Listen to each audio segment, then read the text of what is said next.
নমস্কাৰ বন্ধুসকল, Assam ADRE result সম্পূৰ্ণ এতিয়া মুকলি হৈ গৈছে। বহুতো ইয়াতে এপ্লিকেণ্ট আছিল, লাখৰ হিচাপত আছিল, বহুতৰ সপোন জড়িত হৈ আছে, বহুতৰ মন জড়িত হৈ আছে।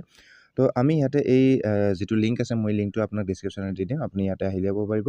তাৰপিছত এই পষ্টটো অলপমান পঢ়ি ল'ব। ইয়াতে ডেটবোৰ লিখা আছে আৰু কেনেকুৱা কি প্ৰচেছ হয় গোটেইখিনি লিখা আছে। আমি এতিয়া ডাইৰেক্টলি আমি যাওঁ। কেনেকৈ আমাৰ এইবাৰ যে কাট অফ আছিল, কাট অফটো আমি চাই লওঁ। চাওক, ইয়াতে আমাৰ সম্পূৰ্ণভাৱে লিংক দিয়া আছে। Grade 3 paper 1 result 1, 2, 3, grade 3, grade 4 paper 2 result 1, 2, 3 এনেকুৱা গোটেইকেইটা প্ৰি আৰু গ্ৰেড 4 পষ্টৰ আপোনাৰ ইয়াতে লিংক দিয়া আছে, ঠিক আছে।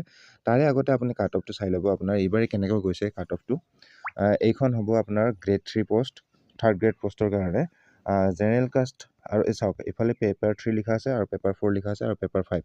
পেপাৰ 5 মানে আপোনাৰ কোৱালিফিকেশ্যন লৈ পেলাই এনেকুৱা পেপাৰ ভাগ কৰা গৈছিল, ঠিক আছে। এইটো কলম হ'ব আপোনাৰ HSSLC মানে ক্লাছ 12 পাছ, আৰু এইফালে হ'ল ক্লাছ 12 ছায়েন্স।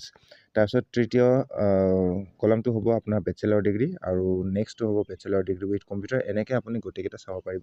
আৰু এইফালে আছে আপোনাৰ কাষ্ট, যেনে আপোনাৰ প্ৰথমটো চাওক, HSSLC মানে আপোনাৰ এইটো ক্লাছ 12 পাছ আৰু জেনেৰেল কাষ্টৰ কাৰণে 123 মাৰ্কছ কাট অফ গৈছে, ঠিক আছে।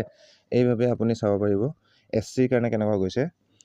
ক্লাছ 12 SCৰ কাৰণে 115.50, ঠিক আছে। তেনেকৈ STPৰ কাৰণে 112.5। এনেকৈ আপুনি চাব পাৰিব গোটেইকেইটা পষ্টৰ কাৰণে বেলেগ বেলেগকৈ কাট অফ মাৰ্কছ দিয়া আছে। এইটো ছায়েন্সৰ কাৰণে বেচেলৰ ডিগ্ৰী, এইটো হ'ব আপোনাৰ গ্ৰেড 3 কাৰণে। তাৰপিছত তলত দিয়া গৈছে আপোনাৰ গ্ৰেড 4ৰ কাৰণে পেপাৰ 1 এণ্ড পেপাৰ 2। পেপাৰ 1টো কাৰ হয়, যিয়ে নেকি ক্লাছ 10ৰ কাৰণে এপ্লাই কৰিছিল, আৰু পেপাৰ 2টো হয় যিয়ে নেকি ক্লাছ 8 পাছৰ কাৰণে এপ্লাই কৰিছিল, ঠিক আছে। জেনেৰেল কাষ্টৰ কাৰণে পেপাৰ 1ৰ 79 মাৰ্কছ আপোনাৰ কাট অফ গৈছে, আৰু পেপাৰ 2 যিটো ক্লাছ 8 পাছ জেনেৰেল কাষ্টৰ কাৰণে 74 মাৰ্কছ কাট অফ গৈছে।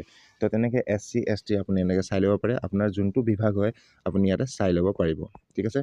তো এতিয়া আপুনি ৰিজাল্টটো কেনেকৈ চাব, আপোনাৰ ইয়াতে লিংক দিয়া আছে, গোটেইখিনি লিংক দিয়া আছে।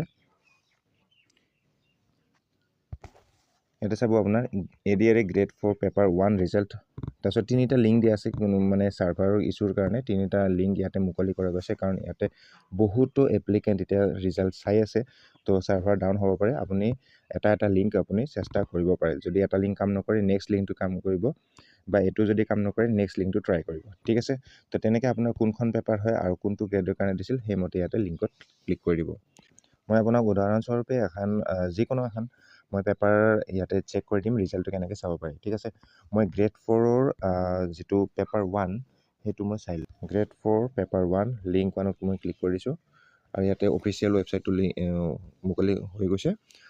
ইয়াতে আপুনি কি দিব লাগিব, এপ্লিকেশ্যন নাম্বাৰ আৰু পাছৱৰ্ড। কিবা কাৰণত যদি আপুনি এপ্লিকেশ্যন নাম্বাৰটো নাজানে, তেতিয়াহ'লে এডমিট কাৰ্ডত চাই ল'ব, বা এপ্লিকেশ্যন ফৰ্মখনত আপুনি চাই ল'ব, ঠিক আছে। এপ্লিকেশ্যন ফৰ্মখনত আপোনাৰ ওপৰৰ যিটো 2, 3, 4 এনেকুৱা নাম্বাৰ আছে, সেইটো নাম্বাৰ হ'ব আপোনাৰ এপ্লিকেশ্যন নাম্বাৰ। কিবা কাৰণত যদি পাহৰি গৈছে, তেতিয়া আপুনি কি কৰিব, আমাৰ ইয়াতে অন্যথা এটা পষ্ট দিয়া আছে, য'ত নেকি আপুনি এডমিট কাৰ্ড ডাউনলোড কৰিব পাৰি।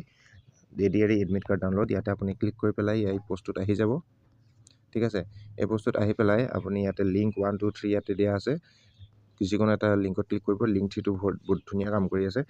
ইয়াতে এপ্লিকেশ্যন নাম্বাৰ আৰু পাছৱৰ্ডৰ জেগাত আপুনি ফৰগট পাছৱৰ্ড দি দিব। ফৰগট পাছৱৰ্ড দিয়াৰ পিছত আপুনি ইয়াতে মোবাইল নাম্বাৰ আৰু ডেট অফ বাৰ্থ দি পেলাই আপুনি SMS-ৰ যোগে এপ্লিকেশ্যন নাম্বাৰ আৰু পাছৱৰ্ডটো লৈ ল'ব পাৰিব, ঠিক আছে।